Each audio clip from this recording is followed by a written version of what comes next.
আমার লাইফের স্টোরিটা শুনলে হয়তো বুঝতে পারবেন আপনার এই পৃথিবীর কাউকে খুব বেশি ট্রাস্ট করা উচিত না।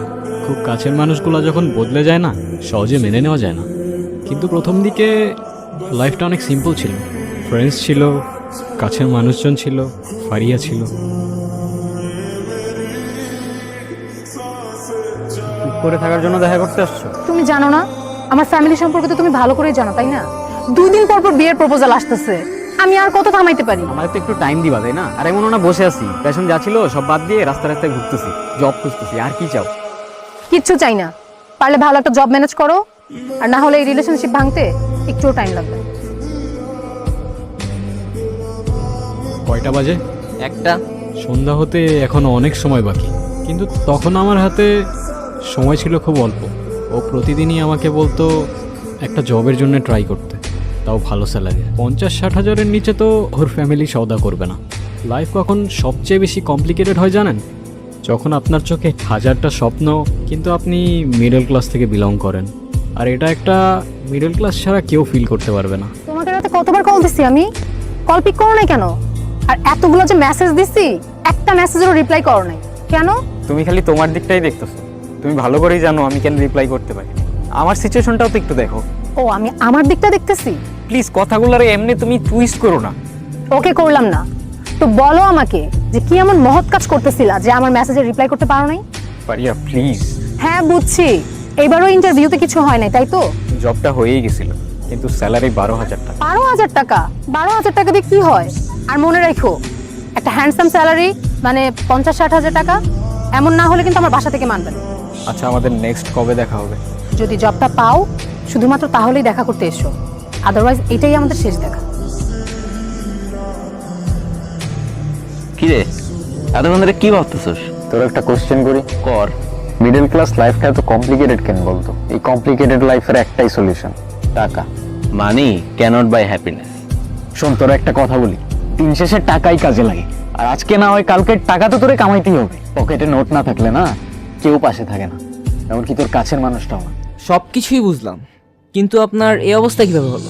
এই অবস্থা বলতে ব্লাইন্ড। সেদিন ইন্টারভিউয়ের জন্যই যাচ্ছিলাম, মনের মধ্যে অনেক বড় একটা ভয় কাজ করতেছিল। কিন্তু ভয়টা ইন্টারভিউয়ের জন্য না, ফারিয়াকে হারানোর। কিন্তু হঠাৎ মনে হচ্ছিল এটাই আমার লাইফের শেষ দিন। চোখের সামনে সব কিছু অন্ধকার হয়ে যাচ্ছিল। এরপর অনেক দিন ফারিয়ার সাথে দেখা হয়নি। কতদিন আমার সেন্স ছিল না আমার নিজেরও মনে নেই। আর যখন সেন্সে আসলাম তখন সব অন্ধকার। ভেবেছিলাম আমার এই অবস্থার কারণে হয়তো ফারিয়া একটু হলেও সিম্পাথি দেখাবে, কিন্তু আমি ভুল ছিলাম। নতুন করে ড্রামা করতেছো না? ব্লাইন্ড তুমি? অ্যাক্সিডেন্ট হয়েছে তোমার, ফ্রেন্ডের সাথে ট্যুর মেরে আসবা আর সেটা লুকানোর জন্য এখন তুমি নতুন করে ড্রামা ক্রিয়েট করতেছো। আমি কখনো ইমাজিনও করি নাই আমার এই সিচুয়েশনটা তোমাকে এইভাবে এক্সপ্লেইন করতে হবে। কি সিচুয়েশন? দেখি তোমার কি সিচুয়েশন দেখি। আমার গ্লাসটা দাও প্লিজ, আমার এই দুনিয়ার আলো আর সহ্য হয় না।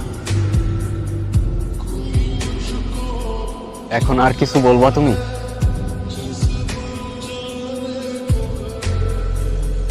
এরপর থেকে সব কিছু চেঞ্জ হতে শুরু করলো, সিচুয়েশনস আর সাথে মানুষগুলো।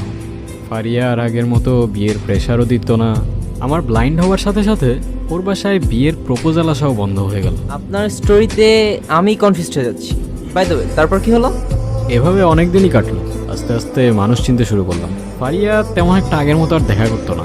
একা একা সময় কাটাতাম, সারা রাত তাকিয়ে থাকতাম অন্ধকারের দিকে। তার কিছুদিন পর ফারিয়া দেখা করতে আসে। কি অবস্থা, কেমন আছো? তুমি বুঝলে কিভাবে আমি আসছি? তুমি আমাকে ইজিলি ভুলে যাইতে পারো, আমি পারি না। ভুললে এখানে তোমার সাথে দেখা করতে আসতাম না। আচ্ছা, তুমি এখন আমাকে এইভাবে ইগনোর কেন করো? আরে কই ইগনোর করি, বুঝো না বাসায় একটু কাজ থাকে তো এর জন্য আর কি, তেমন কিছু না। আচ্ছা তুমি একটু থাকো, আমি একটু ওই সামনে শপিং মলে যাবো, বুঝছো আমার একটা আইলাইনার কিনতে হবে। আমার সাথে যাও, আমিও যাই। তুমি বুঝোই তো এখন। ও আচ্ছা, হ্যাঁ সরি। আচ্ছা তুমি ওয়েট করো, আমি যাই। তুমি এখানে আসছো কেন? তুমি এখানে কেন? তোমার না বলছি ওর সাথে দেখা করবো না? তুমি কি আমার সাথে ডাবল গেম খেলতেছো? আমি তো চাইতেছি ওর পিছু ছাড়াতে, পারতেছি বলো? তোমার কিচ্ছু করতে হবে না, আমি সব সেট করে রাখছি। Just তুমি আমার কথাগুলো শোনো, আমাকে ফলো করো। আচ্ছা ওয়েট। চলো। কোথায়? আরে অনেক বাজে, আর তোমাকে কিছু কথাও বলার ছিল ইম্পর্টেন্ট। চলো কি কথা? হাঁটতে হাঁটতে বলি। আচ্ছা আচ্ছা, আমরা কোন রাস্তা দিয়ে যাচ্ছি? এই তো এখানে একটা নতুন রাস্তা হয়েছে, ওইটা দিয়ে যাচ্ছি। আমাদের সাথে কি আর কেউ আছে?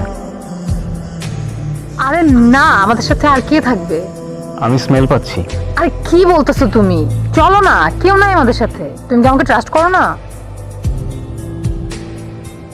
তুমি নাকি ইম্পর্টেন্ট কথা বলবা বলছিলা, বলো না কি বলবা। পারিয়া,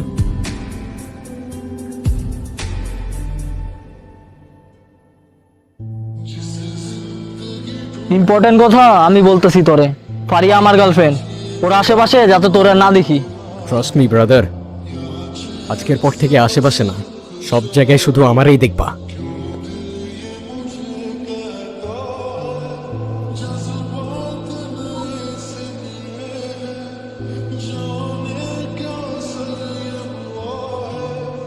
ফারিয়া, আমি জানি তুমি এখানেই আসো। তুমি আমারে ভুলে গেলেও আমি তোমার স্মেল ভুলতে পারি নাই। বিশ্বাসঘাতকতা অলওয়েজ তাদের থেকেই আসে যাদের তুমি সবচেয়ে বেশি ট্রাস্ট করো। আজকের পর থেকে তোমরা কেউ আমারে ভুলতে পারবা না। ওরা কেউ আপনাকে ভুলতে পারবে না কেন? সিক্রেট, বাই দ্য ওয়ে, আমার এখন উঠতে হবে। আপনার জন্য আমার কাছে একটা গিফট আছে। কি গিফট? এটা আমার নিজের বানানো পারফিউম। এটা শুধু তাদের কাছেই থাকে যাদের আমার স্টোরিটা জানা থাকে। আপনি হয়তো আমাকে চেনেন না, বাট ট্রাস্ট মি, আজকের পর থেকে আপনি আমাকে ভুলতে পারবেন না। আজব তো, আমি এখন এই পারফিউম দিয়ে কি করব? ইঁদুর ফাঁদে পা দিছে।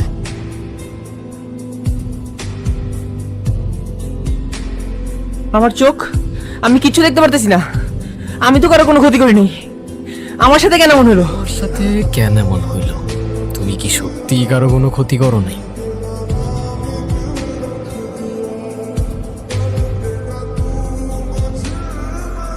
কেটে পড় তুর্য, তোর কোনো দোষ নাই। এটা শুধুমাত্র একটা অ্যাক্সিডেন্ট। আমার বাবা ছিলেন ম্যাজিশিয়ান, তার থেকেই আমি জানি পারফিউম দিয়ে কত কিছু করা সম্ভব। কিন্তু আমার বাবা সবসময় বলতো, তোর পারফিউম ততদিন কাজ করবে না যতদিন তুই তোর পাওয়ার ইউজ করার কোনো কারণ খুঁজে না পাবি। আর যেদিন তুই পেয়ে যাবি, ওকে আর কেউ আটকাতে পারবে না। এখন দেখো বাবা, তোমার ছেলেকে আজকে কেউই আটকাইতে পারে নাই।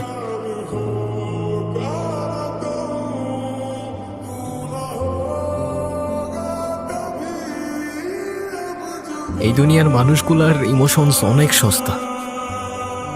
অন্ধ আমি, বন্ধ চোখে আমি দেখাই রাস্তা।